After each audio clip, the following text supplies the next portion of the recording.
Comscore नुसार आता isakal.com आहे देशातील नंबर 1 ची मराठी न्यूज वेबसाईट। प्रत्येक अपडेटसाठी isakal.com ला नक्की भेट द्या। मी लाईट मूडमध्ये बोलत होतो। या इलेक्शनची परिस्थिती कशी आहे ती लोकांना समजून सांगत होतो। त्याच्यामध्ये ते लाईट मूडमध्ये गेलं आणि नंतर मी म्हणलं की बाबा ते कोटी चुकून आलं माझ्या तोंडात, ते लक्षामध्ये आहे। मला वाटत नाही आकडा चुकल्यामुळे कॉन्ट्रोवर्सी क्रिएट झाली असं कॉन्ट्रोवर्सी होणं साहजिक आहे।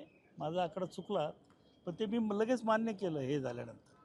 म्हणजे चुकून मी कोटी म्हणलं ते लाखात आहे।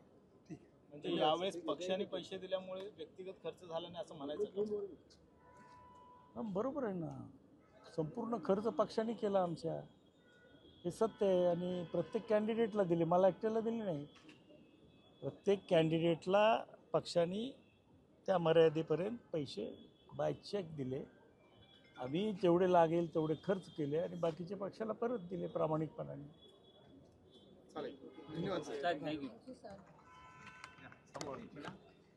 मला असं म्हणायचं आहे की आमच्या या प्रकरणामुळं अशा पद्धतीनं जुने प्रकरणं 2-2, 3-3 वर्षाच्या पूर्वीचे उकरून काढायचे, हे काय माध्यमाची बरोबर नाही आहे। तुम्ही त्याच वेळेस दाखवलं असतं तर काहीच बनलं नसतं आम्ही, पण 2 जुने प्रकरणं दाखवायची, हा आकाय तो आकाय, हा गुंडगिरी करतो।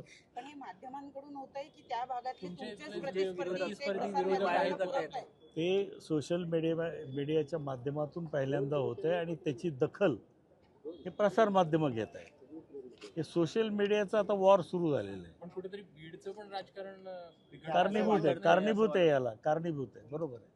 व्यक्तिगत पण संतोष देशमुखची झालेली हत्या, हिचे पडसाद संपूर्ण राज्यामध्ये पडले।